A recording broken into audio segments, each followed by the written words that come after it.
अध्याय 6 पीछा शुरू होता है। उन दोनों के नीचे जाने के बाद, क्योंकि वेईसू ने शराब पी रखी थी, उसने अपनी कार चलाने की योजना नहीं बनाई थी। उन दोनों के सामने एक टैक्सी रुकी। वेईसू सू यू के लिए कार का दरवाजा खोलने ही वाला था, लेकिन अप्रत्याशित रूप से सू यू ने खुद ही दरवाजा खोला और बैठ गया। उसे बिल्कुल भी शर्मिंदगी महसूस नहीं हुई। वेईसू हंसा और कार में बैठ गया। सू यू की पतली ठुड्डी को देखते हुए उसने थोड़ा भौहें सिकोड़ी। सू यू ने संबोधन देना समाप्त किया और वेईसू की ओर मुड़ा। मैं आज की घटना के लिए वास्तव में आपका आभारी हूँ।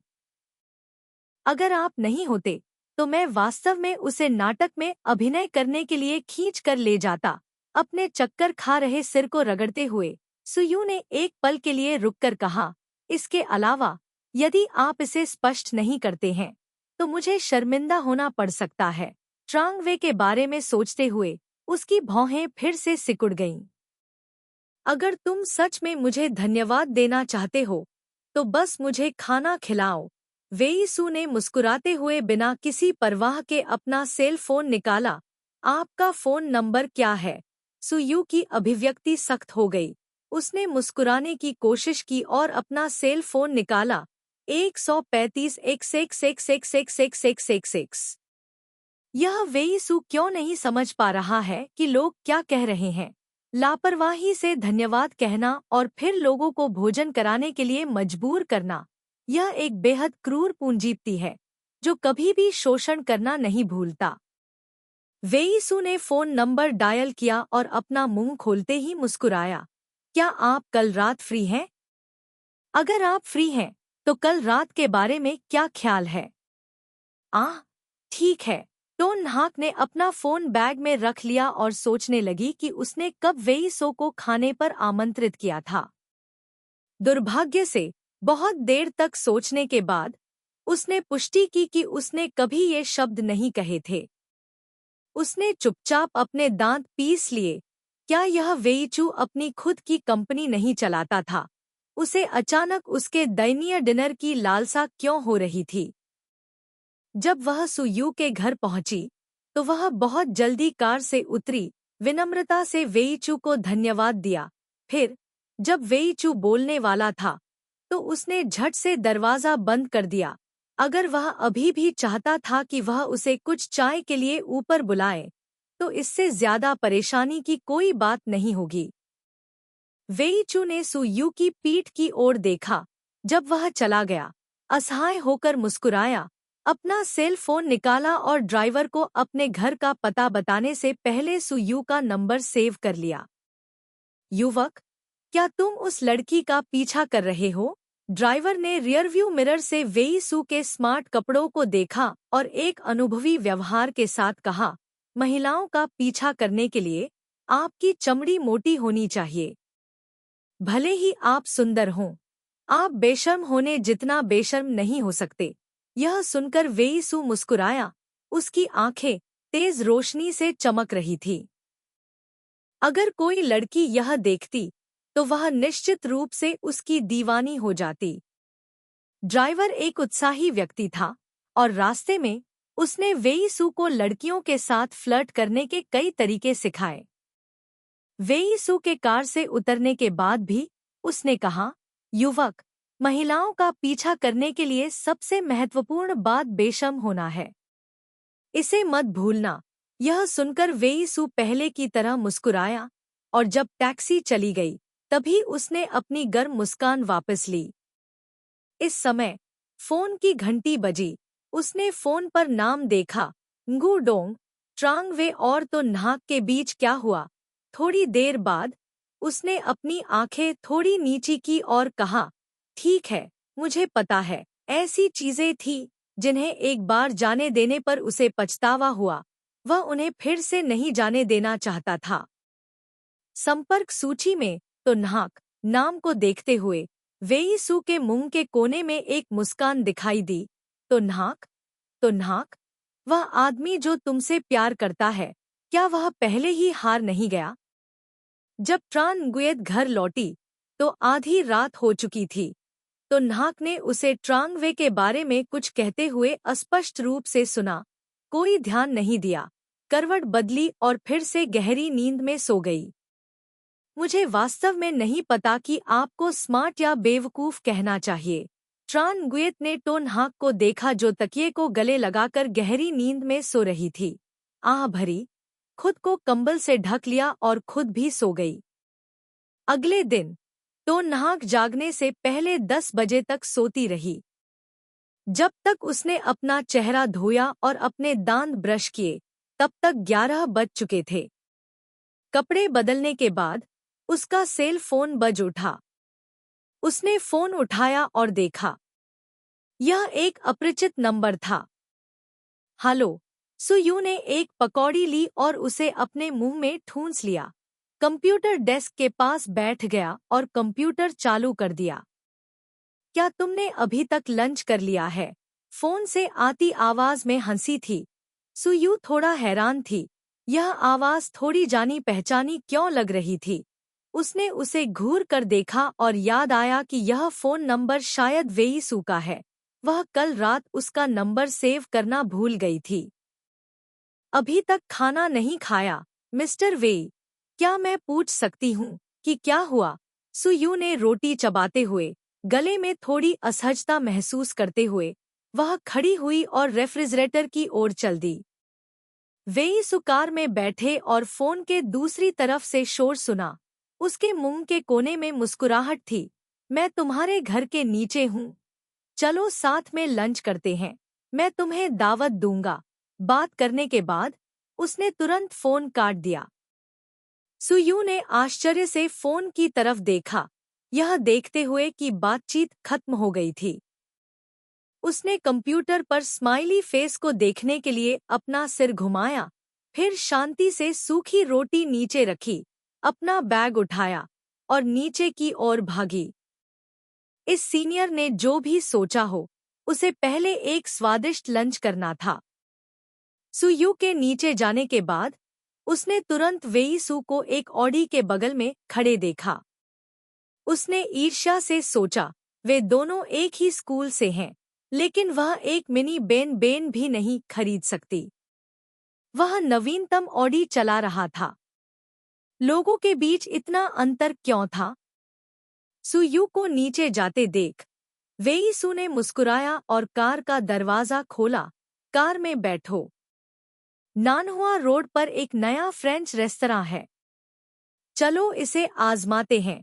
सुयू आराम से यात्री सीट पर बैठ गई, अपनी सीट बेल्ट बांध ली और झिझकते हुए कहा, क्या हमें फ्रेंच खाना खाने जाना चाहिए? वेई सू ने कार शुरू की। उसकी मुस्कान अपरिवर्तित थी। आप क्या खाना चाहते हैं? सुयू बहुत हैरान थी। वह मेहमान से मेजबान बन गई, लेकिन क्या उसे ईमानदारी से वेई सू को बताना चाहिए कि वह वास्तव में एक साधारण व्यक्ति थी जिसे पारंपरिक भोजन सबसे ज्यादा पसंद था और उसे विदेशी भोजन में कोई दिलचस्पी नहीं थी? क्या आपको फ्रेंच खाना पसंद नहीं है? वेई सू ने स्टीयरिंग व्हील को मजबूती से पकड़ लिया। क्या आपको सिचुआन मसालेदार खाना पसंद है? सुयू ने सिर हिलाया।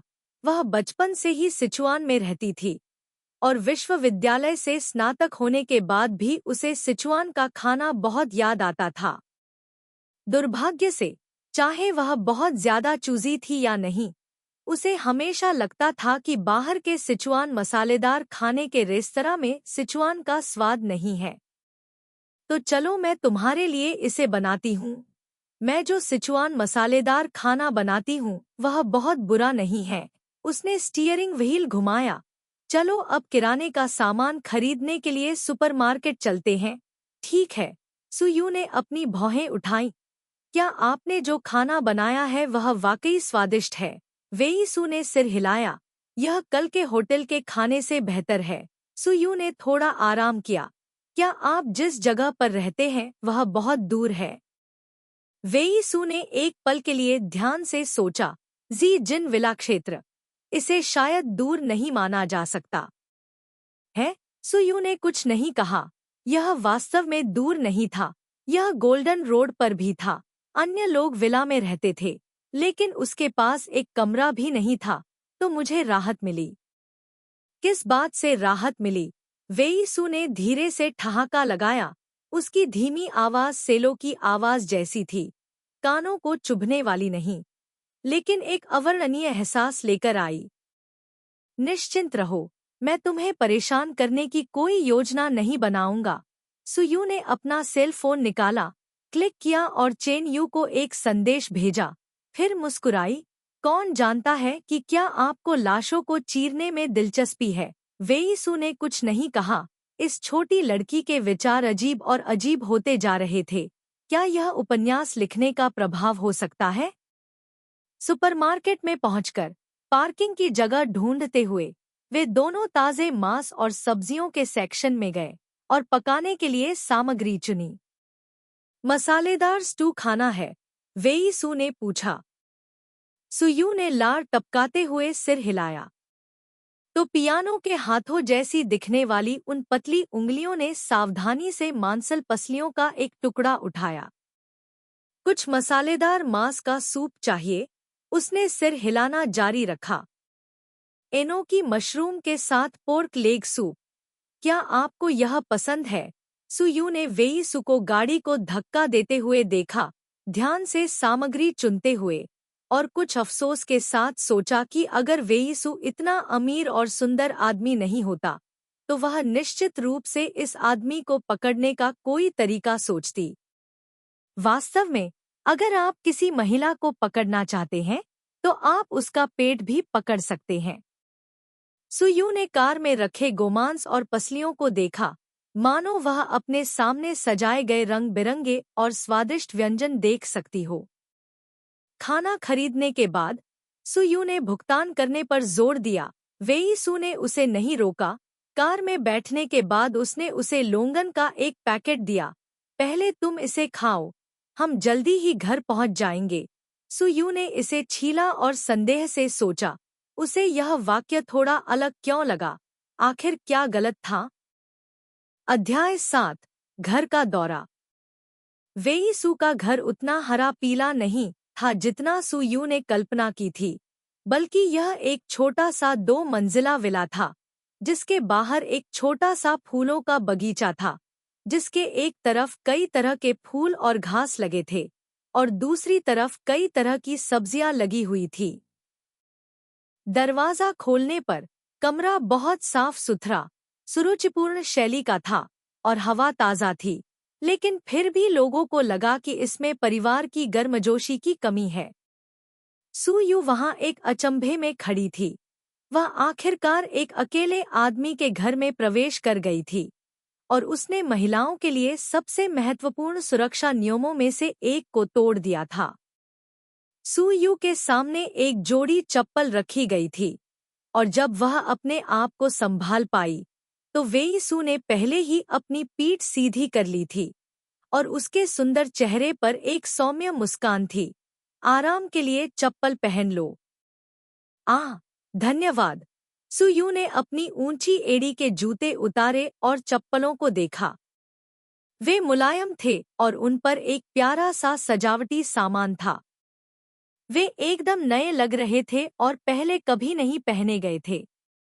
वेई सू ने खाने की मेज पर सामग्री रखी और सुयू से पूछा, जो अभी भी लिविंग रूम में खड़ी थी, क्या तुम कुछ कॉफी या चाय लोगी? सुयू सोफे पर बैठ गई और अपने बालों को सहलाते हुए थोड़ा अस्वाभाविक महसूस कर रही थी। क्या मुझे थोड़ा जूस मिल सकता है? ठीक है। उसे पछतावा होने लगा कि वह सिर्फ मुफ्त भोजन के लिए वेई सू के पीछे चली गई थी। यह माहौल वाकई थोड़ा अजीब था। सुयू के अस्वाभाविक भाव को देखते हुए वेई सू ने सुयू के लिए नींबू पानी का एक गिलास डाला और उसे टीवी का रिमोट थमा दिया। पहले थोड़ी देर टीवी देखो, खाना जल्दी ही तैयार हो जाएगा। अपनी बात समाप्त करने के बाद उसने सुयू के सामने तरबूज के बीजों का एक और बैग रख दिया और फिर मुड़कर रसोई में चला गया। टीवी चालू किया। विज्ञापनों या उबाऊ मनोरंजन कार्यक्रमों के अलावा केवल I love you, you love me जैसे टीवी नाटक ही थे। सुयू ने कई बार सभी चैनलों को पलटा और अंत में घरेलू टीवी नाटकों से वास्तव में निराश महसूस किया। जब उसने वह हिस्सा देखा जिसमें एक अभिनेत्री अपने बड़ों के प्रति कोई शिष्टाचार नहीं रखती थी, तो वह पूरी तरह से तबाह हो गई। खराब अभिनय अभी भी क्षम्य था, लेकिन अब पटकथा लेखक ने भी इस तरह के नासमझ और अशिक्षित तरीके से लिखा। सुयू पूरी तरह से निराश थी। वह वास्तव में इस तरह की टीवी श्रृंखला को देखने के लिए बर्दाश्त नहीं कर सकती थी जो बच्चों को बिगाड़ती है। सुयू खड़ी हुई और रसोई के दरवाजे पर चली गई। वेई सू एनोकी मशरूम धो रही थी। वह एक एप्रन पहन रहा था। इस समय वह बहुत ही स्वीकार्य लग रहा था। एक अच्छे आदमी की गंध भी थी। ऑनलाइन जाने के लिए, जब मैं खाना पकाने के लिए सब्जियों को धोता है, तो मैं आपको खाना पकाने के लिए सब्जियों को धोता हूँ। आइक की तुलना उसकी खुद की महारानी डॉवेर से की जा सकती है। सुयू थोड़ा ईर्ष्या करता था और कहा, क्या आप आम तौर पर अपने लिए खाना बनाते हैं? मैं बाहर रहता हूँ, इसलिए बाहर खाता हूँ। जब व्यस्त होता हूँ, तो बाहर से खाना मंगवाता हूँ। कटी हुई हरी मिर्च को एक तरफ रखते हुए वेई सू ने शिटेक मशरूम को काटना शुरू कर दिया। क्या शिटेक मशरूम को भी काटना जरूरी है? सुयू ने भ्रम में पूछा। स्टिर फ्राइड शिटेक मशरूम मांस के साथ। यू ने शांति से उसकी लार, मसालेदार मांस का सूप, हरी मिर्च के साथ कटा हुआ मांस, सुअर के पैरों के सूप को एनोकी मशरूम, मसालेदार ब्रेज्ड पसलियों के साथ सुअर के पैरों का सूप, वे सभी बहुत ही साधारण घर पके हुए व्यंजनों के लिए बहुत अधिक स्वादिष्ट थे, जो कि बहुत अधिक स्वादिष्ट थे, जो कि बहुत अधिक स्वादिष्ट थे। मैचू पहली नज़र में सुंदर दिखने वाला भी अच्छा खाना पकाने के कौशल में था। ये व्यंजन बहुत स्वादिष्ट थे, क्योंकि उसने कॉलेज शुरू किया था। उसे शायद ही कभी इन पसंदीदा व्यंजनों को खाने का मौका मिला था। मैं तुम्हें बाद में फिर से खाने के लिए आमंत्रित करूंगा। वेई सू ने मुस्कुराते हुए देखा कि सुयू बड़ी संतुष्टि के साथ खा रही है, लेकिन उसने खुद अपने चॉपस्टिक को ज्यादा नहीं छुआ। ठीक है, सुयू ने सहजता से सहमति व्यक्त की, फिर तुरंत अपना मुंह बंद कर लिया, अपनी चॉपस्टिक को काट लिया और शर्म से मुस्कुराई। आप इतने बेशर्म कैसे हो सकते हैं, सुयू? तुम पेटू हो। तुम इतना कैसे खा सकती हो कि तुम अपना दिमाग खो दोगी? ठीक है, मैं इस सप्ताहांत में तुम्हारे लिए फिर से खाना बनाऊंगी। तुम मुझे पहले से बता सकती हो कि तुम्हें क्या खाना पसंद है। वेई सू ने अपना लक्ष्य हासिल कर लिया था और वह अच्छे मूड में था, इसलिए उसने नमकीन गोभी की चॉपस्टिक उठाई। मसालेदार मांस सूप के कटोरे के लिए उसने मुश्किल से उसे छुआ। सुयू ने अपने मुंह के कोने को हिलाया। बड़े भाई, वास्तव में बड़े भाई को इतना सक्रिय होने की आवश्यकता नहीं है। उसने वेई सू को देखा जो मुस्कुरा रही थी। उसके मुंह से इनकार के शब्द नहीं निकल पा रहे थे। मसालेदार मीट सूप खाते हुए, फिर सुगंधित सुअर के पैरों के सूप का एक कटोरा एनोकी मशरूम के साथ पीते हुए, सुयू ने सोचा कि उसका पेट वास्तव में भर गया है। वह रसोई के दरवाजे के पास खड़ी थी। वेई सू को बर्तन धोने के लिए अपनी आस्तीन ऊपर चढ़ाते हुए देख रही थी। अचानक उसे यह कहावत याद आ गई, आप केवल खाते हैं, बर्तन नहीं धोते। यह महसूस करते हुए कि उसके विचार बहुत दूर चले गए थे, सुयू सोफे पर वापस मुड़ी, टीवी चालू किया। ठीक उसी समय उसने अभिनेत्री को भोजन ले जाते हुए देखा। उसका चेहरा कोमल था क्योंकि उसने पुरुष प्रधान से कहा, मैंने भोजन बनाया है, आप इसे आजमाएं। सुयू ने स्वचालित रूप से इस अभिनेत्री को वेई सू में बदल दिया। टीवी रिमोट पकड़े हुए उसका हाथ कांप रहा था। उसने जल्दी से चैनल बदला, तभी खिड़की के पास बैठी एक लड़की को देखा। पहले दिन मैंने तुम्हें नहीं देखा, मुझे तुम्हारी बहुत याद आई। दूसरे दिन से मैं तुम्हें नहीं देख पाया, मुझे तुम्हारी बहुत याद आती है। चैनल फिर से चुपचाप बदल दिया गया। दोनों मेजबान बातें कर रहे थे और मंद मंद हंस रहे थे। सुयू सोफे पर पीछे की ओर झुक गई। उसे अपनी आंखें सूखी लग रही थी, मानो उसे नींद आ रही हो। उसने अपनी आंखें रगड़ी, चैनल बदलना जारी रखा और अंत में सोफे पर उसका शरीर एक तरफ झुका। एक धमाके के साथ उसका सिर कॉफी टेबल से टकराया, जिससे एक जोरदार धमाका हुआ। क्या हुआ? सुयू ने अपना सिर उठाकर वेई सू को देखा, जो रसोई से बाहर निकल रहा था, और उसे उसकी आंखों में थोड़ा तनाव दिखाई दिया। उसने कांच की कॉफी टेबल को छुआ और खुद से सोचा, इतनी चिंता की क्या बात है? चाहे उसका सिर कितना भी जोर से क्यों न हो, फिर भी यह औद्योगिक कांच के इस ब्लॉक को नहीं तोड़ पाएगा। नींद आ रही है। वेई सू ने सुयू के लिए एक कप चाय बनाई। वह अकेला था और सुयू को आराम करने के लिए लिविंग रूम में जाने के लिए कहना असुविधाजनक था। उसे डर था कि उसके सामने वाला व्यक्ति उसके इरादों को गलत समझ लेगा।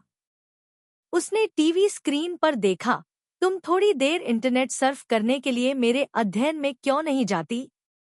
मुझे भी कुछ काम करना है। दोपहर को खाने के बाद मैं तुम्हें घर ले जाऊंगा। अगर वह सुयू को इस तरह वापस भेज देता तो उसे थोड़ी हिचकिचाहट महसूस होती। सुयू ने अपनी आंखें रगड़ते हुए कहा, हाँ, यह ठीक है। उसने चाय का प्याला उठाया और एक घूंट लिया, फिर वेई सू के पीछे ऊपर चली गई। सुयू के अवचेतन में एक व्यवसायी, विशेष रूप से एक बॉस के अध्ययन में अपनी इच्छा से प्रवेश या निकास नहीं किया जा सकता था, और ये लोग दूसरों को अपने अध्ययन में प्रवेश करना पसंद नहीं करते थे। आखिरकार इस जगह में बहुत सारे महत्वपूर्ण व्यावसायिक दस्तावेज थे। जब सुयू ने वेई सू के अध्ययन में प्रवेश किया तो यह उसकी उम्मीदों से थोड़ा परे था, क्योंकि उसने पाया कि किताबों की अलमारी में रोमांस उपन्यासों से भरा एक शेल्फ था जिसे लड़कियां पढ़ना पसंद करती हैं। उसने एक किताब निकाली। यह आपकी गर्लफ्रेंड की है। इन शीर्षकों को देखकर वे सभी पिछले 2 सालों में बेस्टसेलर थे। उनमें से एक तो उसकी खुद की भी थी। वेई सू एक नोटबुक लेकर बाहर आया। सुयू के यह पूछने पर वह एक पल के लिए स्तब्ध रह गया और फिर बोला, मेरी कोई गर्लफ्रेंड नहीं है। सुयू ने किताब को वापस अपनी मूल जगह पर रख दिया, वेई सू को कुछ आश्चर्य से देखते हुए। क्या ऐसा हो सकता है कि उसके जैसे आदमी को अभी भी रोमांस उपन्यास पढ़ना पसंद है? शायद मेरी होने वाली पत्नी को उपन्यास पसंद है। वेई सू डेस्क पर बैठ गया और अपना कंप्यूटर खोला। भविष्य में अगर वह आती है, अगर वह कोई किताब पढ़ना चाहती है, तो क्या उसे चिंता नहीं करनी पड़ेगी? सुयू ने बहुत देर तक कुछ नहीं कहा। वेई सू ने अपना सिर घुमाया और सुयू को देखा। क्या हुआ? सुयू ने अपना सिर हिलाया। कुछ नहीं। अपने पास रखी नोटबुक उठाते हुए सुयू ने थोड़ा हिचकिचाते हुए सोचा, क्या उसे इस आदमी को बताना चाहिए कि इन उपन्यासों के कुछ समय के लिए प्रकाशित होने के बाद ऑनलाइन इनका अंत हो जाएगा? क्या उसे इस आदमी को बताना चाहिए कि ये उपन्यास अभी भी ऑनलाइन हैं और वह वीआईपी अध्याय खरीदने के लिए कुछ सिक्के खर्च करके उन्हें पढ़ सकती है? कुछ देर सोचने के बाद सुयू ने दयालु होने और वेई सू को न बताने का फैसला किया। आखिरकार इतना परवाह करने वाला आदमी, वह उसकी पवित्र आत्मा को कैसे चोट पहुंचा सकती है? हाई जुए मंच खोलते ही अंदर एक लड़की थी जो चिल्ला रही थी, एक आदमी को ढूंढना चाहती थी। काश मैं एक आदमी को विकसित करने के लिए एक बीज खरीद पाती। सुयू ने उदासीनता से एक वाक्य भेजा, मैं केवल इतना जानती हूँ कि एक छोटा सा टैडपोल आपके पेट में एक बच्चा पैदा कर सकता है। मंच पर सभी सहमत हुए कि यह वास्तव में सच था, और फिर वहां एकल लड़कियों का एक समूह चिल्ला रहा था। इस मंच में वे बहनें थीं जिन्हें सुयू उपन्यास लिखने से जानती थी। आम तौर पर मंच पर वे अक्सर संयम से बात करते थे, लेकिन बाहर कुछ छात्र थे और कुछ बहुत मजबूत महिलाएं थीं। ऐसे लोग हैं जो एक महीने में हजारों लोगों को कमाते हैं और जो हजारों लोगों को कमाते हैं। यूई ने थोड़ी देर के लिए इसके माध्यम से स्किम किया और देखा कि बहुत कम नकारात्मक प्रतिक्रियाएं थीं। यह बिल्कुल दयालु नहीं माना जाता था। वाक्य, मैं इस सप्ताहांत तुम्हें लेने आऊंगा।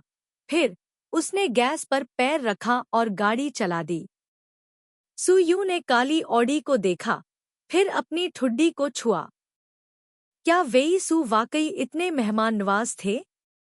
दरअसल इस तरह बिना पैसे दिए खाना खाने से सुयू को शर्मिंदगी महसूस हुई। इस सप्ताहांत कुछ सेब खरीदने के बारे में क्या ख्याल है? भूल जाइए, हाल ही में सेब 8 युआन प्रति किलो हो गए हैं। संतरे और कीनू खरीदे, 3 युआन में एक बड़ा बैग खरीदा जा सकता है। अध्याय 8, एक खूबसूरत गलतफहमी। अगले दिन जब ट्रान गुएत को पता चला कि तो न्हाक वेई सो के घर मेहमान बनकर आया है, तो उसके चेहरे पर ऐसा गुस्सा था मानो किसी ने उस पर हजारों युआन का कर्ज रखा हो। जब उसे पता चला कि तो न्हाक खाली हाथ गया था और पेट भरकर लौटा था, तो वह उससे इतनी नफरत करने लगी कि वह तो न्हाक का गला घोंटकर उसे मार डालना चाहती थी। क्या तुम सच में यकीन करती हो कि कॉलेज में तुम्हारा और मिस्टर वेई का कोई निजी रिश्ता नहीं था? चेन यू ने सेब का एक बड़ा टुकड़ा खाया, फिर भी सवाल पूछना नहीं छोड़ा। सुयू कंप्यूटर डेस्क के बगल में बैठ गई और बिना पीछे मुड़े सिर हिलाया, कीबोर्ड पर टाइप करते हुए पुरुष और महिला लीड की परस्पर विरोधी स्थिति लिखना शुरू कर दिया। यह देखकर कि चेन यू ने कुछ भी असामान्य नहीं कहा, उसने कॉफी का प्याला उठाया, एक घूंट लिया, फिर चेन यू की ओर देखने के लिए मुड़ी। क्या हुआ? चेन यू ने सेब खत्म किया, उसके गूदे को कूड़ेदान में फेंक दिया, आगे बढ़ी और सुयू के बगल में बैठ गई। आप श्री वेई के बारे में क्या सोचते हैं? सुंदर, अमीर, सभी के प्रिय। सुयू ने पांडुलिपि सहेज ली, हाई जुए फोरम खोला और लेख की समीक्षा करते हुए पूछा, क्या आपके मन में सीनियर वेई के लिए भावनाएं हैं? चेन यू बहुत देर तक चुप रही, फिर खड़ी हुई और आह भरते हुए बोली, मैं आपके साथ इस तरह के मुद्दे पर चर्चा करने के लिए पागल हूँ। अच्छे बनो, ऑनलाइन जाना जारी रखो और अपना उपन्यास लिखना जारी रखो। इतना कहकर वह दरवाजे से बाहर चला गया। सुयू ने उलझन में बंद दरवाजे को देखा। इसका क्या मतलब था? जब उसके पास काम होता था तो वह इतना व्यस्त महसूस करता था कि वह मर जाना चाहता था। जब उसके पास काम नहीं होता था तो वह इतना ऊब जाता था कि वह असहज महसूस करता था। सुयू ने 2 दिनों तक घर पर मशरूम उगाए और आखिरकार घर से निकलकर एक कंपनी में इंटरव्यू देने का फैसला किया। चाहे जो भी हो, घर पर बहुत देर तक रहने से भीड़ का डर आसानी से पैदा हो सकता है। सुयू जिस जगह इंटरव्यू देने गई थी, वह एक पेय पदार्थ कंपनी का मुख्यालय था। दूसरे पक्ष की डिग्री के लिए एकमात्र आवश्यकता नियमित डिग्री थी। वहां पहुंचने के बाद सुयू ने पाया कि ऐसी नौकरी के लिए 30 से अधिक लोग इंटरव्यू दे रहे थे और उनमें से अधिकांश सुंदरियां थीं।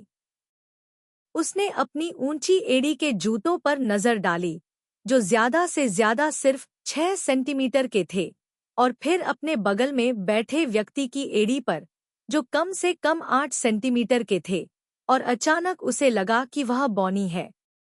साक्षात्कार कक्ष में प्रवेश करते हुए अंदर एक पुरुष और एक महिला थे। इस नौकरी के लिए सुयू ने शुरू में महसूस किया कि यह ठीक है या नहीं, इसलिए वह बिल्कुल भी घबराई नहीं थी। शुरुआती सवाल बस यही थे कि क्या वह कठिनाई सहन कर सकती है, क्या वह ओवरटाइम काम कर सकती है, क्या वह व्यावसायिक यात्राओं पर जा सकती है, और फिर कुछ अन्य छोटे मुद्दे।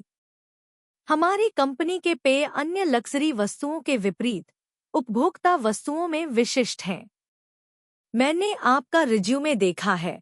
आपकी पिछली कंपनी एक बड़ी संयुक्त उद्यम कंपनी थी। आप इस्तीफा क्यों देना चाहते हैं? शायद मैं कंपनी के लिए उपयुक्त नहीं हूँ, सुयू ने मुस्कुराते हुए कहा। यह ऐसा है जैसे एक महिला एक अमीर परिवार में शादी करती है, लेकिन उन दोनों के बीच तालमेल नहीं बैठता, इसलिए वे तलाक ले लेते हैं। बहुत दिलचस्प उदाहरण है। महिला मुस्कुराई और सुयू के बायोडाटा को देखा। आपका विश्वविद्यालय बहुत प्रसिद्ध है। आपका विषय खोजना मुश्किल नहीं है। नौकरी पाना मुश्किल नहीं होना चाहिए। आपने हमारी कंपनी क्यों चुनी? सुयू ने एक पल के लिए सोचा। शायद इसलिए कि जब लोग मुझसे पूछते हैं कि मैं क्या पीना चाहती हूँ, तो ज्यादातर समय मैं फलों का रस पीना चाहती हूँ। कंपनी का मुख्य पेय पदार्थ फलों का रस है। बहुत विचारशील। महिला ने सुयू के बायोडाटा पर एक और निशान लगाया। ठीक है, तुम वापस जाओ और हमारे कॉल का इंतजार करो। सुयू ने दूसरे पक्ष की ताई ची चाल को अनदेखा किया, स्थिति को समझते हुए, और महिला से कहने के लिए खड़ी हुई, धन्यवाद, अलविदा। महिला ने सावधानी और आराम की भावना के साथ सिर हिलाया, अलविदा। इमारत से बाहर निकलते हुए सूरज की रोशनी बहुत तेज थी। सुयू ने दौड़ने के लिए अपने पैर उठाए। अचानक एक कार उसके सामने रुकी। वह दंग रह गई। जब कार की खिड़की नीचे लुढ़की तो उसने स्पष्ट रूप से देखा कि मालिक कौन था। मिस्टर वेई, नमस्ते। वेई सू ने उसके उदासीन रवैये पर ध्यान नहीं दिया। क्या आप चेन यू को खोजने के लिए यहाँ हैं? सुयू ने अपना सिर हिलाया, पीछे की इमारत की ओर इशारा करते हुए। मैं यहाँ एक साक्षात्कार के लिए हूँ। जैसे ही उसने बोलना समाप्त किया, उसने ट्रांग वे और लैम क्या को सामने की इमारत से बाहर आते देखा। उसने अपनी घड़ी देखी, 11 बज चुके थे, लंच का समय हो गया था। तुम कहाँ जाना चाहते हो? मैं आपको ले जाऊंगा। वेईसु ने दरवाजा खोला और कार से बाहर निकल गया। सौभाग्य से यहाँ पार्किंग की जगह थी, वरना उसे फिर से जुर्माना लगने का डर रहता। वह सुयू के पास गया। क्या तुमने अभी तक दोपहर का भोजन कर लिया है? सुयू ने अपनी नजरें हटा लीं। कोई जरूरत नहीं, मैं टैक्सी से घर जा सकती हूँ।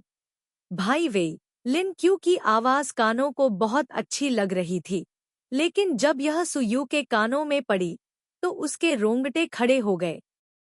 उसने लिन क्यू और झुआंग वेई की ओर देखा जो उसकी ओर बढ़ रहे थे। अचानक उसे लगा कि पिछले जन्म में उसे इन दोनों लोगों का एहसान चुकाना पड़ा होगा, अन्यथा वह इस जन्म में उनसे क्यों मिलती। झुआंग वेई ने सुयू और वेईसु को एक साथ खड़े देखा। उसकी आंखें काली पड़ गईं। वह उन दोनों के पास गया और फिर बोला, सुयू, तुम यहाँ क्यों हो? सुयू बाहर से मुस्कुराई, लेकिन अंदर से नहीं। उसने कहा, कुछ तो है, इसलिए मुझे जरूर आना होगा। उसने लैम क्या की सुंदर कुशल मुस्कान पर नजर डाली और सोचने लगी कि क्या उसे वहां से जाने का कोई बहाना ढूंढना चाहिए। त्वचा की मोटाई के मामले में वह लिन क्यूई के सामने कोई मुकाबला नहीं कर सकती थी। इसके अलावा यहाँ कई कंपनी की इमारतें थीं। अगर यहाँ कोई हंगामा हुआ तो यह बहुत शर्मनाक होगा। सुयू, क्या तुम मिस्टर वेई को डेट कर रही हो? लिन क्यूई ने व्यंग्यात्मक ढंग से हंसते हुए कहा। हमारे स्कूल के खूबसूरत फूलों में से एक से जैसी उम्मीद थी। उसका आकर्षण वाकई असाधारण है। सुयू ने यह सुना और अचानक उसे लगा कि लिन क्यूई उसे एक दुष्ट महिला होने के लिए डांट रही है। इस भावना ने उसे वास्तव में असहज कर दिया। वह मुस्कुराई, मैं आपकी तुलना कैसे कर सकती हूँ? आप बहुत विनम्र हैं। लैमकी ने मुस्कुराने की कोशिश की, फिर कुछ नहीं कहा। ट्रांग वे अचानक बोल पड़ी, हम खाना खाने जाने की योजना बना रहे हैं। क्या तुम दोनों भी साथ आना चाहोगे? उसका मतलब स्वाभाविक रूप से सुयू और वेईसु से था। सुयू मना करने ही वाली थी कि उसके बगल में खड़ी वेईसु ने कहा, आज मैं तुम्हें दावत दूंगा। आखिरकार मैं बाकी सभी से 2 साल बड़ी हूँ। इतना कहने के बाद उसने कार का दरवाजा खोला, टोनहाक को अंदर खींचा, फिर ट्रांग वे की ओर मुड़ा और कहा, क्या तुम गाड़ी चला रहे हो?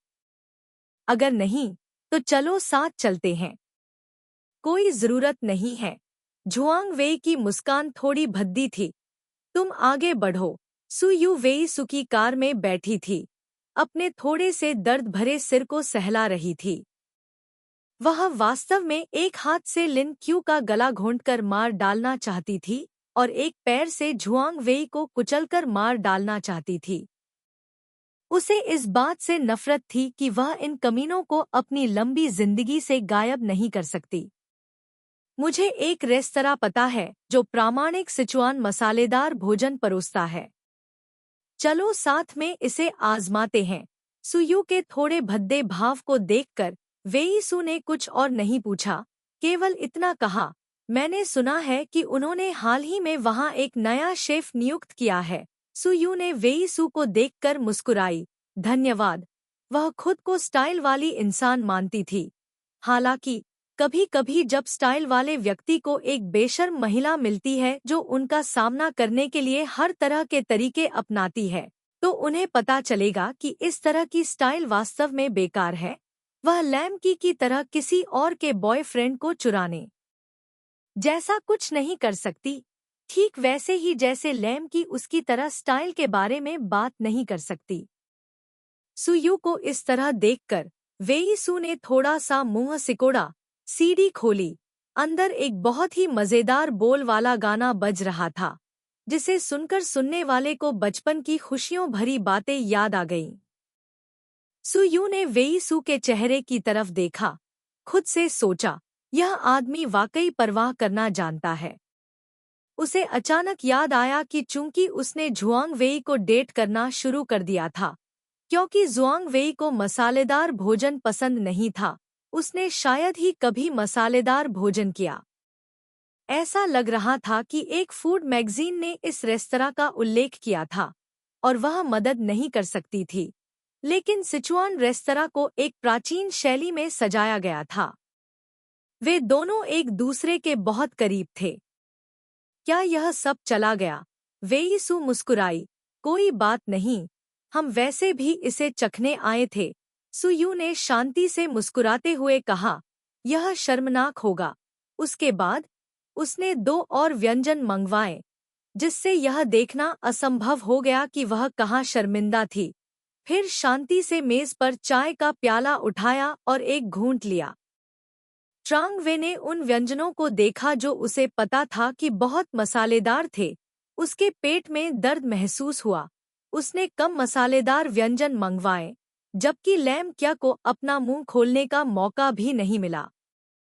उसने कुछ नहीं कहा और ट्रांग वे ने यह भी नहीं पूछा कि वह क्या खाना चाहती है। खाना परोसा गया, वास्तव में हरा और लाल। बस इसे देखकर आप बता सकते थे कि यह बेहद मसालेदार था और बेहद स्वादिष्ट भी। सुयू ने स्प्राइट की कुछ बोतलें मंगवाईं, और हालांकि यह क्लास नहीं दिखाता था, लेकिन यह बहुत ताज़ा था। झुआंग वेई ने सुयू को सिचुआन मसालेदार मछली का सूप खाते हुए देखा और कहा, सुयू, तो तुम इस तरह का मसालेदार खाना खा सकती हो? सुयू ने स्प्राइट का एक घूंट लिया। मुझे हमेशा से मसालेदार खाना पसंद है, बस इतना ही कि उसे पहले कभी पता नहीं था। ट्रांग वे का चॉपस्टिक पकड़े हुए हाथ कड़ा हो गया। उसे समझ में नहीं आ रहा था कि क्या कहे।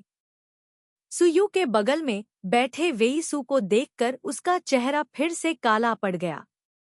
उसने गोभी का एक टुकड़ा उठाया और उसे अपने मुंह में डाल लिया।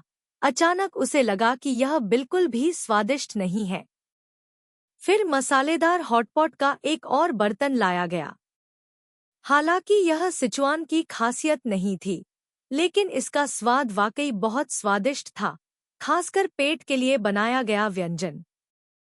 सुयू ने इसे बड़े मजे से खाया। अगर यह इतना मसालेदार नहीं होता, तो वह चाहती कि वह सारा शोरबा पी जाए। यह मसालेदार ब्रेस्ड रिब्स आपकी तरह स्वादिष्ट नहीं है। सुयू ने पसलियों का एक टुकड़ा चखा और हड्डी को थूकने के बाद उसने लापरवाही से कहा, मसालेदारपन उतना अच्छा नहीं है जितना तुम्हारा है। वक्ता ने अनजाने में ऐसा किया, श्रोता ने जानबूझकर ऐसा किया। जब ये शब्द झुआंग वेई और लिन क्यू तक पहुंचे तो इसका मतलब था कि सुयू और वेई सु के रिश्ते कुछ हद तक सुधर गए थे। झुआंग वेई की अभिव्यक्ति अब बदसूरत नहीं थी, लेकिन लिन क्यू की अभिव्यक्ति भी झुआंग वेई के लिए और सुयू के लिए बेहद अपमानजनक थी। अगर आपको यह पसंद है तो मैं इसे इस सप्ताहांत फिर से आपके लिए बनाऊंगा। वेई सु ने ट्रांग वे के हाव भाव पर ध्यान नहीं दिया और धीरे से मुस्कुराते हुए बोली, अगर आपको सिचुआन मसालेदार मछली का सूप पसंद है तो मैं आपके लिए भी बनाऊंगी। बात बस इतनी है कि मैं इस मसालेदार हॉट पॉट डिश को बनाने में बहुत अच्छा नहीं हूँ। अगर आपको कोई आपत्ति न हो तो मैं इसे आपके लिए बनाकर चखूंगा। वेई चू के हर वाक्य ने झुआंग वेई के चेहरे को और भी अधिक उदास कर दिया। सुयू अपने सिर को अपने खाने में डुबोए हुए थी, झुआंग वेई के हाव भाव को पूरी तरह से अनदेखा कर रही थी। उसने बस सिर हिलाया। अपने मुंह में खाना निगलने के बाद उसने स्प्राइट का एक घूंट लिया और कहा, मैं उस दिन आकर तुम्हारी मदद करूंगी। वेई चू ने हंसते हुए कहा, हाँ, उस दिन मैं कुछ दोस्तों को आमंत्रित करना चाहता था। तुम्हारी मदद से यह आसान हो जाएगा। सुयू ने यह सुना और खुद से सोचा, यह वरिष्ठ वेई वास्तव में एक अच्छा आदमी है, दोस्तों को आमंत्रित करता है और यहाँ तक कि खुद खाना भी बनाता है। वह वास्तव में ईमानदार है। बेशक वह नहीं जानती थी कि वेई चू के खाना बनाने के लिए अपनी आस्तीन ऊपर चढ़ाने की संभावना वास्तव में बहुत कम थी। उन दोस्तों को केवल किसी की महिमा का थोड़ा सा आनंद लेने का मौका मिला। अध्याय 9, आत्मभोग। एक ऐसी महिला के रूप में जिसका प्रेमी किसी तीसरे पक्ष द्वारा चुरा लिया गया था, एक ऐसी महिला के रूप में जो किसी तीसरे पक्ष और अपने पूर्व प्रेमी का सामना कर रही थी। सुयू का व्यवहार बहुत ही अव्यावसायिक था। उसके होठों पर चमकदार मुस्कान, शांत अभिव्यक्ति, यहाँ तक कि उसका चेहरा भी लाल हो गया था। यह सब अन्य दो को साबित करता था कि वह बहुत आराम से रह रही थी, अपने चेहरे को आंसुओं से नहीं धो रही थी, नाराज या क्रोधित महसूस नहीं कर रही थी, मृत्यु की तलाश नहीं कर रही थी। इससे एक दूसरे के सामने बैठे दो लोगों को अपने दिलों में घुटन महसूस हुई। तीसरे व्यक्ति के लिए इस तरह की महिला ने उसे पूरी तरह से असफल महसूस कराया। पूर्व प्रेमी के लिए इस तरह की महिला ने उसे ऐसा महसूस कराया जैसे उसका कोई अस्तित्व ही नहीं है। सुयू, ऐसा लगता है कि तुम हाल ही में अच्छी तरह से रह रही हो। ट्रांग वे ने अनिच्छा से पति और पत्नी पफ पाई का एक टुकड़ा उठाया, लेकिन महसूस किया कि उसके मुंह में स्वाद इतना अप्रिय था कि इसे शब्दों में वर्णित नहीं किया जा सकता था। तुमने मुझे गलत समझा।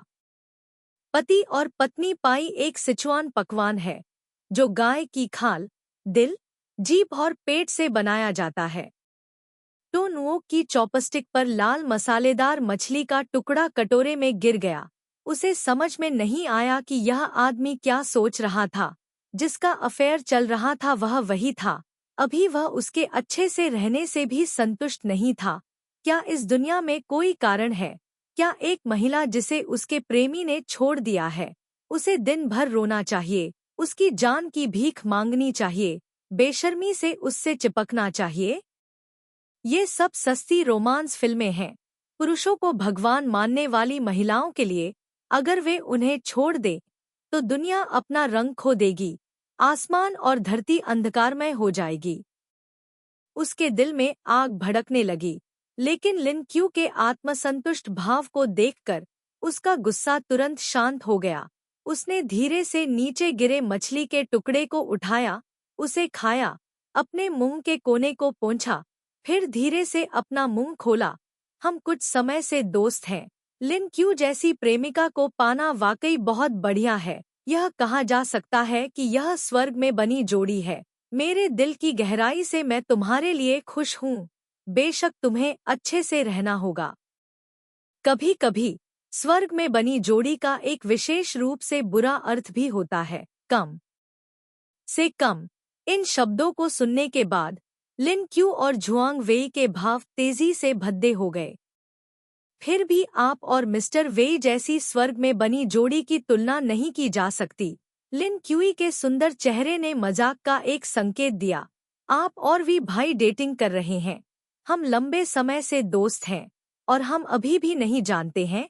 मुझे नहीं पता कि यह शुरू हुआ था। उसके मुंह को खोलना। मैंने कभी भी सुयू का उल्लेख नहीं किया। आप मुझे वरिष्ठ कहते हैं, इसलिए आपने हमारे स्कूल में भी अध्ययन किया है। पसलियों पर कुतरना। कुछ भावनाओं के साथ सोच रहा था, जैसा कि एक चरित्र से अपेक्षित था। उत्पात मचाना, खून की एक बूंद देखे बिना लोगों को मारना। लिन क्यू के मुड़े हुए भाव को देखते हुए उसकी प्रतिक्रिया कटोरे में पसलियों के 2 और टुकड़े जोड़ने की थी। अगर लिन क्यू पागल हो गया और अपना दिमाग खो दिया और मेज पलट दी, तो भी वह पसलियों के 2 और टुकड़े खा सकती थी। दोपहर का भोजन शांत था। अचानक सुयू का फोन बज उठा। उसने इसे खोला और देखा। तुरंत वह डर गई। उसका मूल रूप से शांत भाव दुश्मन का सामना करने के लिए तत्परता में बदल गया। नहीं, नहीं, आज रात एक नया अध्याय होगा। बिल्कुल नहीं, मैं फिर से महान सुंदरता से मिलूंगा।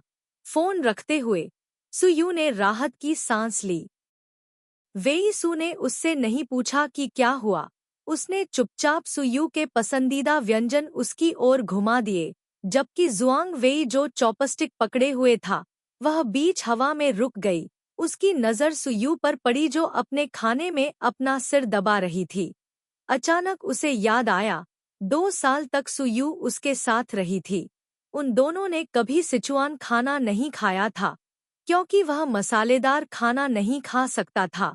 कभी कभी जब उसके पास खाली समय होता, तो सुयू घर पर भी खाना बनाती थी। खाना बहुत स्वादिष्ट नहीं होता था, लेकिन वह उस समय खुशी खुशी सब खा लेता था। उसने कब से दूसरी महिलाओं की ओर अपनी नजरें घुमा लीं? क्या इसलिए क्योंकि सुयू को उसके पैसों की जरूरत नहीं थी? या फिर तब से जब टोनहाक को कठिनाइयों का सामना करना पड़ा, लेकिन फिर भी वह बहुत मजबूत था? या फिर जब से तो नाहक एक व्यापारिक यात्रा पर गया है, वह अकेले ऊब गया है? शायद ऐसा इसलिए था क्योंकि सुयू उसके साथ अंत तक नहीं जाना चाहती थी। उसे ठीक से याद नहीं था। उसे बस इतना याद था कि बाद में वह धीरे धीरे सुयू की लड़कियों वाली कमजोरी और बिगड़ैलपन से ऊब गया था, जिससे उसे लगा कि वह एक प्रेमी के रूप में असफल रहा है। उसे समझ में नहीं आया कि सुयू को उस कागज के टुकड़े को अंत तक अपने साथ रखने की जिद क्यों करनी पड़ी। क्या ऐसा हो सकता है कि वह इतना अविश्वसनीय था?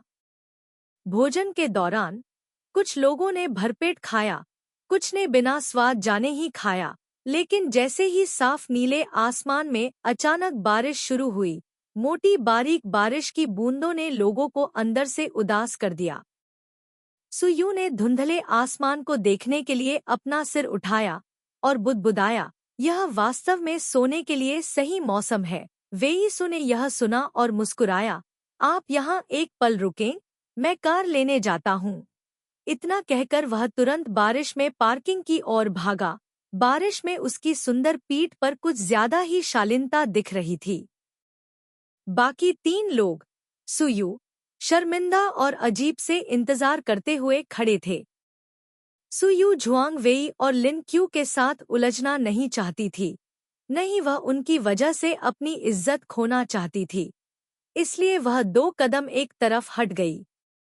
झुआंग वेई ने उसकी हरकत देखी और उसके दिल में एक अवर्णनीय नुकसान की भावना महसूस हुई। उसने एक वाक्य कहा, मैं कार लेने जाऊंगा, और फिर चला गया।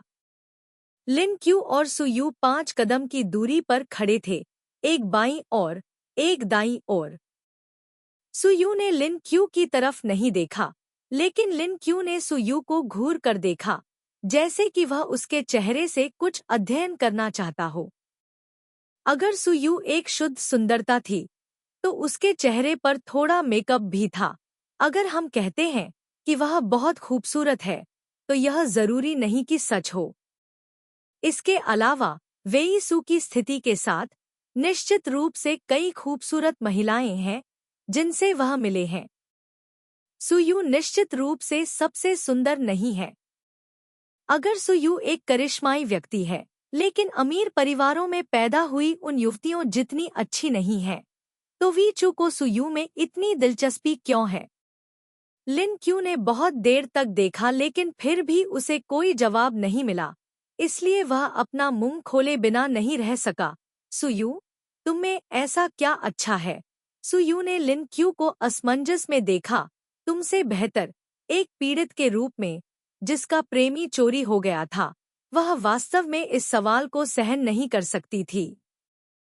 लिन क्यू का रवैया असामान्य था।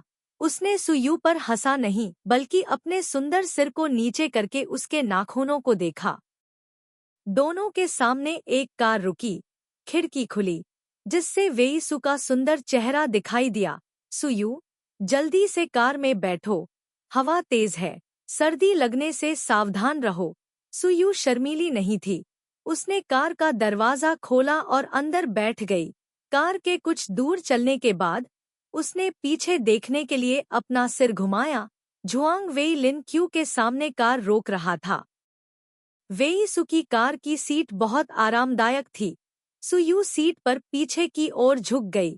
कुछ हद तक अफसोस के साथ बोली, मौसम बहुत अच्छा है, लेकिन मुझे अभी भी कड़ी मेहनत करनी है। वेई सू ने बहुत स्थिरता से गाड़ी चलाई। उसने रियरव्यू मिरर के माध्यम से सुयू के भावों को देखा। यह पुष्टि करने के बाद कि उसका मूड खराब नहीं है, उसने कहा, क्या आपने इस्तीफा नहीं दिया? सुयू ने सिर हिलाया। इस्तीफा दे दिया, लेकिन एक और पद भी संभाला। हाँ। वेई सू ने लाल बत्ती देखी, रुक गया। सोया दूध का एक डिब्बा लिया और सुयू को दे दिया। मैंने अभी बहुत मसालेदार खाना खाया है, इसे पी लो। सुयू के सोया दूध का डिब्बा लेने की प्रतीक्षा करते हुए उसने अपना मुंह खोला और कहा, मैंने कहा था कि तुम्हारे पास कोई नौकरी नहीं है तो तुम चिंतित क्यों नहीं हो? पता चला कि तुम अभी तक भूख से नहीं मरी हो। सुयू ने दूध के डिब्बे को देखा। यह एक बहुत प्रसिद्ध ब्रांड था। स्वाद बुरा नहीं था। दुर्भाग्य से यह बहुत महंगा था। आम तौर पर वह इसे वहन नहीं कर सकती थी। उसने ढक्कन खोला और एक घूंट लिया। यह सिर्फ जीविका चलाने के लिए उपन्यास लिखना है। जितना तुमने कहा उतना बुरा नहीं है, उल्लेख करने लायक नहीं है। वेई सू ने यह सुना और धीरे से हंसे। यह स्पष्ट रूप से एक आदमी की आवाज थी, लेकिन यह इतनी धीमी थी कि सुयू को सुनकर बहुत अच्छा लगा। हरी बत्ती जल गई। वेई सू ने आगे बढ़ना जारी रखा। सहपाठी सुयू वास्तव में एक सीधा सादा बच्चा था। वेई सू से सभी प्रकार की देखभाल करने वाली हरकतों का आनंद लेने के बाद उसने जोर से सवाल पूछा। वेई सू की मुस्कान नहीं बदली। क्या यह असंभव है? सुयू ने गंभीरता से सिर हिलाया। मैं बस आपको बताना चाहती हूँ, आप पति चुनने के मेरे दायरे में नहीं हैं। क्या आपकी कोई मांग है? सुयू की दाहिनी उंगली अभी भी दूध के डिब्बे के ढक्कन के चारों ओर घूम रही थी। मैं किसी ऐसे व्यक्ति को ढूंढना चाहती हूँ जो खाना बना सके, दृढ़ निश्चयी, वफादार हो और दिखने में औसत हो। वेई सू ने अपनी भौहें उठाईं। मेरे बारे में क्या अच्छा नहीं है? क्या उपयुक्त नहीं है? नहीं, आप हर चीज में अच्छे हैं। ऐसा इसलिए है क्योंकि बहुत अच्छा होना मुझे असुरक्षित महसूस कराता है और मैं एक आलसी व्यक्ति हूँ। मुझे खतरनाक चीजें पसंद नहीं हैं। सुयू ने अपने होठों को सिकोड़ा और मुस्कुराई। इसके अलावा आपकी शक्ल सूरत भी बहुत अच्छी है। मुझे सुंदर पुरुष बिल्कुल पसंद नहीं हैं। अपने जीवन में पहली बार वेई सू ने सोचा, वास्तव में सुंदर होना अच्छी बात नहीं है। उसने आह भरी। यह अफसोस की बात है, लेकिन इसके बारे में सोचो। हमारे स्कूल के पुनर्मिलन के बाद से हम केवल कुछ ही बार मिले हैं। हमारी भावनाएं कितनी दूर तक जाएंगी? सुयू ने कुछ देर सोचा, यह महसूस करते हुए कि यह समझ में आता है। वास्तविकता कोई उपन्यास नहीं है। इसके अलावा ऐसी कोई महिला नहीं है जिससे वेई सू ने मुलाकात नहीं की हो। यह सोचकर उसे थोड़ी शर्मिंदगी महसूस हुई। तो मैं एक मोर बन गई हूँ जो आत्मभोग में लिप्त रहना पसंद करती है। दरअसल उसे इस बात का पछतावा हो रहा था कि उसने इस तरह का बेतुका सवाल क्यों पूछा। उसने सिर्फ थोड़ा सा चावल खाया था, लेकिन उसका आईक्यू 5 या 6 साल की उम्र से पहले ही वापस आ गया था। वेई सू ने उसे सहनशीलता से दिलासा दिया, कोई बात नहीं, मैं एक सहनशील सीनियर हूँ। इसके अलावा जो मोर अपनी दुम फैलाते हैं वे सिर्फ नर तक ही सीमित होते हैं। सुयू का चेहरा लाल हो गया। उसने दूध के डिब्बे का ढक्कन खोला और एक बड़ा घूंट लिया। उसने शर्मिंदगी के साथ सोचा, अपने बारे में सोचना वाकई अच्छा नहीं है। क्या यह उपन्यास लिखने का दुष्परिणाम हो सकता है? वेई सू ने रियरव्यू मिरर में दुबली पतली लड़की को देखा। उसके मुंह के कोने कसकर बंद थे। अध्याय 10। 3 आज्ञाकारिता और 4 गुण। सुयू ने कॉफी पी और एक उपन्यास लिखा। चेन यू पहले से ही सो रही थी। बाहर बारिश हो रही थी। फिर भी उसे पूरी रात जागकर उपन्यास लिखने के लिए कड़ी मेहनत करनी पड़ी। 2 दिन पहले चेन यू चिंतित थी कि वह टूटे हुए दिल के कारण कुछ बेवकूफ़ी करेगी, लेकिन अब चेन यू ने उसे खुद के लिए छोड़ दिया, क्योंकि उसने देखा कि वह अभी भी पहले की तरह हंसमुख और जीवंत थी। 2 साल के अपने प्रेमी के पागलपन भरे व्यवहार के बिना किसी और की हो गई। इसलिए वह निश्चिंत होकर उड़ गई। सुयू ने कुछ अफसोस के साथ सोचा, उसे वास्तव में अभी भी कमजोर होने का नाटक करना चाहिए। उसके हाथ अचानक टाइप करना बंद कर देते हैं। उसे खिड़की से टकराती बारिश की आवाज सुनाई देती है और वह आह भरती है। उसने विश्वविद्यालय में प्रवेश के बाद से ही उपन्यास लिखना शुरू कर दिया था, लेकिन झुआंग वेई ने कभी इसके बारे में नहीं पूछा। वह अपना कलम नाम भी याद नहीं कर सकती थी। उसे परवाह नहीं थी। उसने बस सोचा कि झुआंग वेई को इसमें कोई दिलचस्पी नहीं थी। अब वह जानती थी, ऐसा नहीं था कि दूसरे पक्ष को कोई दिलचस्पी नहीं थी, लेकिन यह कि उसके विचार उसके बारे में नहीं थे। कोई आश्चर्य नहीं कि किसी ने कहा, जब कोई आदमी कहता है कि वह आपसे प्यार करता है, तो यह जरूरी नहीं कि सच हो, लेकिन जब वह कहता है कि वह आपसे प्यार नहीं करता, तो यह निश्चित रूप से प्यार नहीं है। सुयू ने अपना माथा रगड़ा। दुनिया में इतने सारे अच्छे पुरुष थे, भगवान ने उसे ऐसा मैल का टुकड़ा क्यों दिया? मजबूत कॉफी का एक घूंट लेते हुए सुयू ने उपन्यास पर ध्यान केंद्रित करना जारी रखा। अंदर का पुरुष प्रधान सावधानी से महिला प्रधान को खुश करने की कोशिश कर रहा था। इसे ही सबसे दुखद जीवन, सबसे मधुर उपन्यास कहा जाता था। उसकी बीमारी का कारण यह था कि वह वास्तविकता से पीड़ित थी और उसे भोली होने का नाटक करना पड़ा। एक अध्याय समाप्त करने के बाद उसने एक बार अपनी वर्तनी जांची और तुरंत उसे ऑनलाइन पोस्ट कर दिया। उसने अपनी घड़ी देखी, रात के 11 बज रहे थे। अब जल्दी नहीं थी, लेकिन वह सो नहीं पा रही थी। क्या यह अनिद्रा हो सकती है? टूटे हुए प्यार का पौराणिक परिणाम? कुछ समय तक ऑनलाइन गेम खेलने के बाद वह अकेले ही येक्सिहू झील में एक इच्छा दीपक जलाने के लिए दौड़ी, फिर अकेले ही प्रार्थना करने के लिए इच्छा वृक्ष पर दौड़ी, फिर राक्षसों से लड़ने के लिए अकेले ही माँ याई गुफा में दौड़ी। एक बहुत अच्छे ऑनलाइन गेम को उसने सिंगल प्लेयर गेम में बदल दिया। उसे खेल में शादी करना पसंद नहीं था। उसे किसी गिल्ड में शामिल होना भी पसंद नहीं था, इसलिए अकेले खेलना भी बहुत सामान्य था।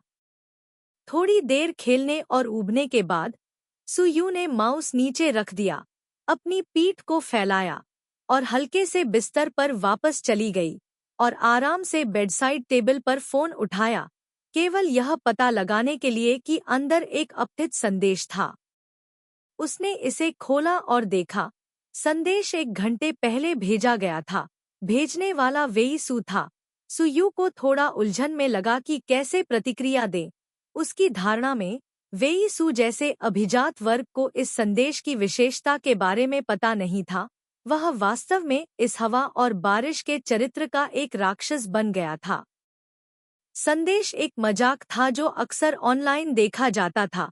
सुयू ने अपना फोन बंद कर दिया, बहुत गंभीरता से सोचते हुए, क्या यह वरिष्ठ वेई अकेला बहुत अकेला था? उसने निर्णायक रूप से फोन को एक तरफ फेंक दिया, खुद को कंबल से ढक लिया और सो गई।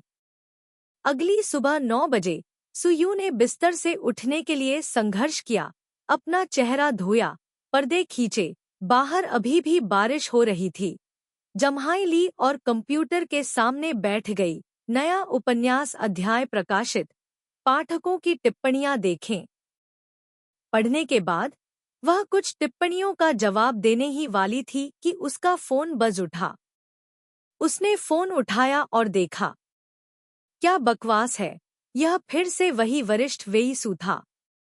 अगर दूसरा पक्ष यह नहीं कहता कि उसके मन में उसके लिए कोई और इरादा नहीं है, तो वह वाकई शर्मनाक तरीके से सोचेगी कि वेईसू को उससे पहली नज़र में ही प्यार हो गया था और अगली बार जब वे मिलेंगे तो वह वफादार रहेगा।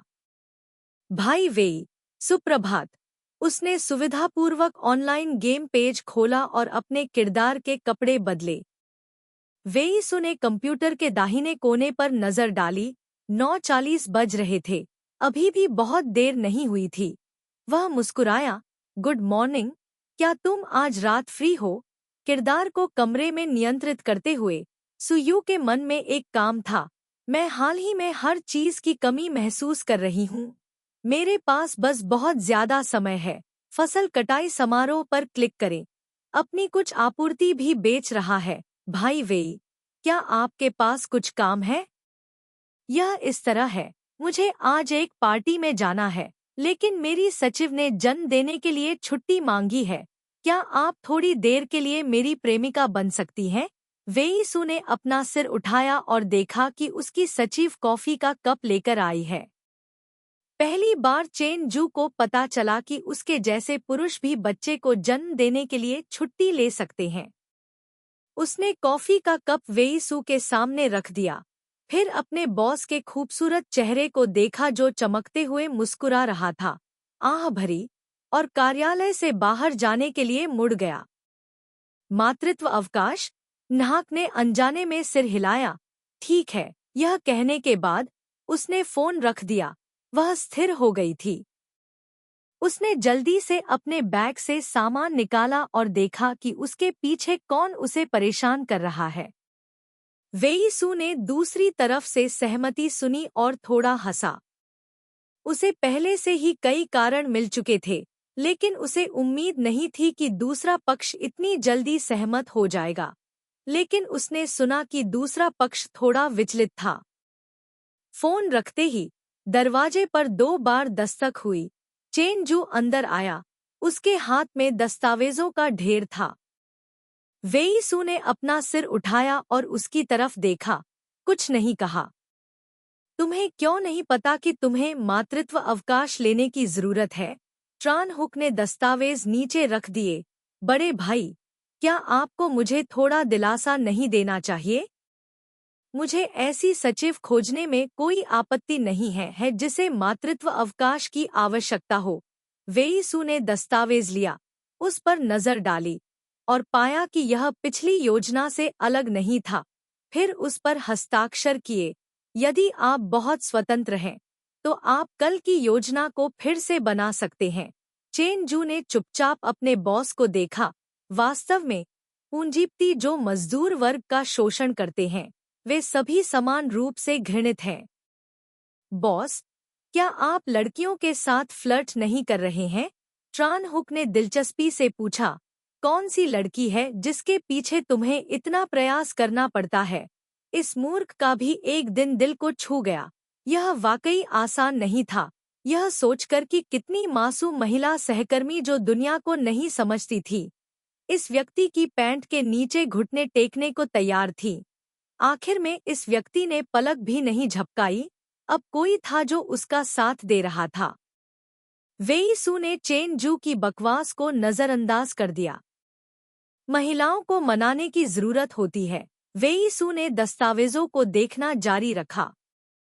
महिलाओं को वाकई सुरक्षा की भावना की जरूरत होती है। वेई सू का हाथ जो दस्तावेजों को पलट रहा था, एक पल के लिए रुक गया। यह सही है। महिलाओं को भी हम पुरुषों की मेहनती और सुरक्षात्मक होने की जरूरत होती है। जब रोमांटिक होने का समय होता है तो हमें रोमांटिक होना पड़ता है। जब ईमानदार होने का समय होता है तो हमें ईमानदार होना पड़ता है। जब हमें ईमानदार होने की जरूरत होती है तो हम निश्चित रूप से मना नहीं सकते और मना नहीं सकते। आजकल की महिलाएं ज्यादा से ज्यादा चालाक होती जा रही हैं। बहुत ज्यादा मीठी बातें कहना उनके द्वारा व्यभिचारी माना जाएगा। बहुत ज्यादा ईमानदार होना उनके द्वारा उबाऊ माना जाएगा। हम पुरुषों के लिए यह आसान नहीं है। वेई सू की हरकतें रुक गईं। चेन जू ने वेई सू को देखा हिलना बंद कर दिया। तुरंत बहुत उत्साही हो गया। यहाँ आओ, यहाँ आओ। मैं तुम्हें 18 चीजें दिखाऊंगा जो एक प्रेमिका का पीछा करते समय ध्यान देना चाहिए। सबसे पहले, हर समय अपने साथी से चिपके न रहें। दूसरा, आपको लिविंग रूम से रसोई घर तक पहुंचने में सक्षम होना चाहिए। तीसरा, काम के घंटों के दौरान अकेले में बात करने पर इस महीने की तनख्वाह में से 200 रुपए कट जाएंगे। वेई सू ने दस्तावेज को मोड़ा, अपना सिर उठाया और ट्रान हुक की ओर देखा। अभी आपको जो करने की जरूरत है वह यह है कि दरवाजे से बाहर निकले और दाईं ओर मुड़े, फिर काम करने के लिए अपने कमरे में वापस आए। मेरे लिए दरवाजा सुविधाजनक रूप से बंद करें। धन्यवाद। ट्रान हुक ने अपना मुंह चौड़ा किया, कुछ नहीं कहा, मुड़ा और स्थिर रूप से चला गया। दरवाजा छोड़ने के बाद चेन जू ने अपने दांत पीस लिए। एक दिन एक क्रूर पत्नी तुम्हें सजा देने आएगी। वेई सू के हाथ ने कीबोर्ड पर बहुत तेजी से टाइप किया। फिर स्क्रीन पर लेखों की एक श्रृंखला दिखाई दी, जैसे एक प्रेमिका को पाने के 20 तरीके, महिलाओं को किस तरह का पुरुष सबसे ज्यादा पसंद होता है, एक प्रेमिका को पाने के लिए लंबे समय तक प्रयास करने की व्यवहार्यता पर चर्चा, एक अच्छा आदमी कैसे बने, कैसे उसे ज्यादा से ज्यादा प्यार करें। यह कहा जा सकता है कि सभी प्रकार की चीजें थी। सामग्री बेहद समृद्ध थी। उसने आसानी से एक लोकप्रिय लेख खोला, पुरुषों को किन चीजों की तैयारी करनी चाहिए। यह लिखा था, सबसे पहले, आप अमीर नहीं हो सकते हैं, लेकिन आपके पास एक घर होना चाहिए। एक महिला को पाने के लिए यह पहली चीज है जिसकी तैयारी करनी चाहिए। वेई सू ने चुपके से सिर हिलाया। उसके पास एक विला था, इसे उपयुक्त माना जाता था। दूसरा, आपके पास एक प्रसिद्ध स्पोर्ट्स कार नहीं हो सकती है, लेकिन आपको बारिश होने पर अपनी प्रेमिका को घर ले जाना नहीं भूलना चाहिए। धूप खिली हुई है। वेई सू ने फिर सिर हिलाया। वह यह कर सकता है, यह तो बताने की जरूरत नहीं कि उसके पास कार भी है। तीसरा, आपकी शक्ल भले ही बदसूरत हो लेकिन आपको सौम्य होना चाहिए। इसके विपरीत, अगर आप बहुत सुंदर हैं तो आपको सावधान रहना चाहिए कि आप दूसरी महिलाओं के साथ बहुत ज्यादा अंतरंग न हों। नहीं तो इससे उनकी छवि खराब होगी। बहुत सारा पैसा लेकिन कम प्यार। वेई सू को चिंता होने लगी कि क्या वह कभी दूसरी महिलाओं के साथ अंतरंग हुआ है। चौथा, आपके पास ज्यादा पैसा नहीं हो सकता लेकिन आपको देखभाल करना आना चाहिए। अपनी गर्लफ्रेंड की हैंडबैग उठाने में मदद करना, साथ में टहलने जाना, खाना बनाना, बिस्तर बनाना, कपड़े धोना, घर की सफाई करना, बर्तन धोना, इनमें से आधे से ज्यादा काम आपको करने चाहिए। वेई सू को लगा कि वह यह सब कर सकता है। पांचवा, अगर आप सुंदर हैं, अमीर हैं, आपके पास स्पोर्ट्स कार है, विला है, तो बधाई हो, आप 2 दिशाओं में जाएंगे और वापस नहीं आएंगे। एक दिशा यह होगी कि आप किसी घमंडी महिला के प्यार में पड़ जाएंगे। दूसरी दिशा यह होगी कि आप किसी महिला के प्यार में पड़ जाएंगे। महिलाएं आपके साथ सुरक्षित महसूस नहीं करती। यदि यह पहली पंक्ति है तो आप नाखुश हैं। अगर यह दूसरा रास्ता है तो आप बेहद बदकिस्मत हैं। क्योंकि आपको न केवल 3 मुख्य और 4 गुणों को पूरा करना है, बल्कि आपको कई पदों पर भी रहना है। इसके अलावा आपको उस महिला को अपनी ईमानदारी पर विश्वास दिलाने का तरीका भी सोचना है जिससे आप प्यार करते हैं। वेईसू की भौहें लगभग आपस में जुड़ गईं। उसका हाथ अनजाने में उसकी ठुड्डी को सहला रहा था, यह सुनकर कि एक निश्चित देश की प्लास्टिक सर्जरी तकनीक खराब नहीं थी। इसलिए क्रांति अभी तक सफल नहीं हुई थी। महाप्रबंधक वेई को अभी भी कड़ी मेहनत करने की जरूरत थी। गेम पेज को बंद करने के बाद सुयू को लगा कि कुछ गड़बड़ है।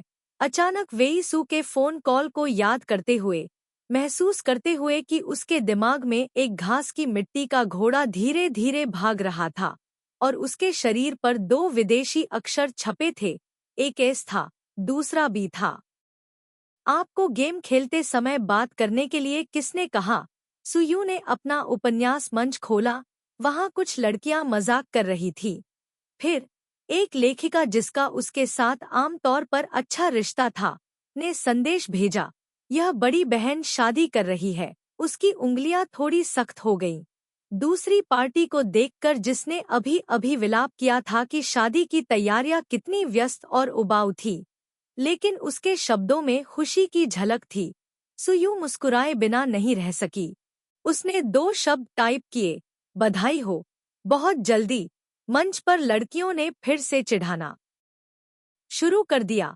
सुयू ने खुद से सोचा, इतने सारे लोगों के बीच कुछ ने ईमानदारी से इस दोस्त को बधाई दी, जबकि अन्य को उनके एकल स्थिति के बारे में दुख हुआ। हालांकि जीवन में कई चीजें हैं जिन्हें ठीक किया जा सकता है। केवल शादी को ठीक नहीं किया जा सकता है, मजबूर नहीं किया जा सकता है। मैं जे सिटी में शादी कर रहा हूँ। जो लड़कियां आस-पास रहती हैं, उन्हें निश्चित रूप से भाग लेने के लिए भाग्यशाली धन लाना चाहिए। सुयू ने कंप्यूटर स्क्रीन के दूसरी तरफ चुपचाप मुस्कुराया। क्या जे सिटी यहाँ के ठीक बगल में नहीं है?